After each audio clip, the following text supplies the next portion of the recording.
Հերթական ձերբակալությանը, որին հաջորդեց կալանավորումը, ինչպիսին է ձեր գնահատականը։ Դե տեսեք, ամբողջ հանրությանը հայտնի է, այսօր մենք ինչ միջոցառում ունենք ու հենց հիմա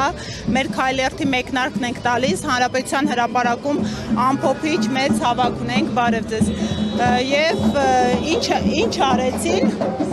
սպասելի էր, մեր ականավոր դեմքերից մեկին, պարոն Ալեքսանյանին ձերբակալեցին, բարև ձեզ, հարգելիներս, այս գործը նոնսենս է, ամեն անգամ այս իշխանությունները մի հատ նոր իրավագիտության, բարև ձեզ, ամեն անգամ, բարև ձեզ, շնորհակալություն։ Հարգելիներս, քանի որ շատերդ նոր մոտեցաք, խոսում ենք Ալեքսան Ալեքսանյանի ապօրինի ձերբակալումից եւ կալանավորումից,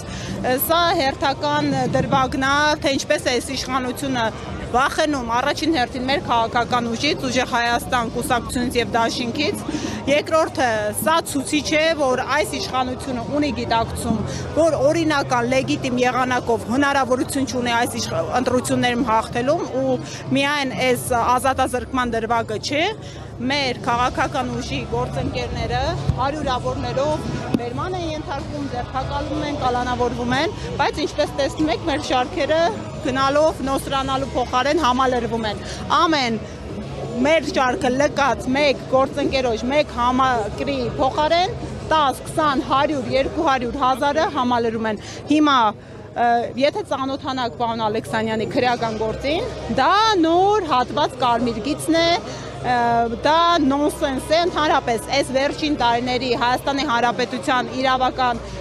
գործերի հետ կապված դրվագները դառնալու են դասագրքային օրինակներ, ինչ չի կարելի անել իրավական պետությունում։ Դասական քաղաքական հետապնդումն է, մնաց մի քանի օր պարոն Ալեքսանյանը ամուր դիրքերում սպասում է հունիսի 7-ի հաղթական արդյունքներին։ Դու եք, որ իրավական հիմքեր չկան։ Ջոր ջան, իրավական հիմքը, օրինակ երեք ասում են փողերի լվացման դրվագը, հա, մեղադրանքը առաջադրված։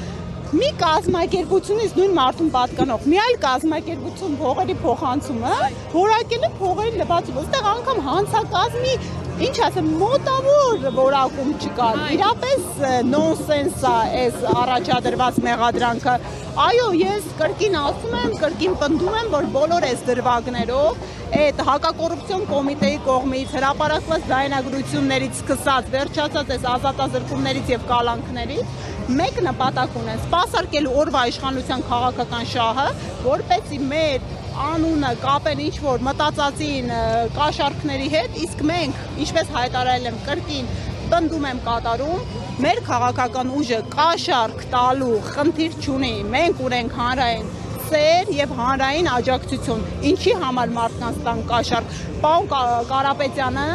երբ ազատազրկված էր շուրջ 7 ամիս կալանավայրերում, տասնյակ հազարավոր մարդիկ եկել են ինքնահոսով այդ վախի մթնոլորտում անդամակցել են մեր հասարակական կազմակերպությանը, այնուհետև քաղաքական ուժին։ Սա ընդհանրապես ոչ միայն Հայաստանի Հանրապետության, այլ համաշխարհային պատմության մեջ նորություն է, որ նորածին քաղաքական ուժը կուսակցությունը այսքան լայնամասշտաբ հանրային աջակցություն կարող է ունենալ։ Եվ սա բացառապես մեկ բանի մասին է խոսում։ Պարոն Կարապետյանի անցած ուղու։ Նա մեծանուն բարերար է, մարդ, ով մշտապես եղել է հայ ժողովրդի հայ ազգի կողքին եւ մարդ, ով չի եկել զանգ կախել, ճառեր ասելու, միշտ զանգ է կախել, միշտ բարեգործություններ է կատարել, միշտ նորոգել է, միշտ ստեղծել է, միշտ արարել է ու նա մարդ է, ով Հայաստանի Հանրապետության նորանկախ պետականությունում առաջին եկեղեցին է կառուցել, դեռևս երբ անգամ տուն չուներ։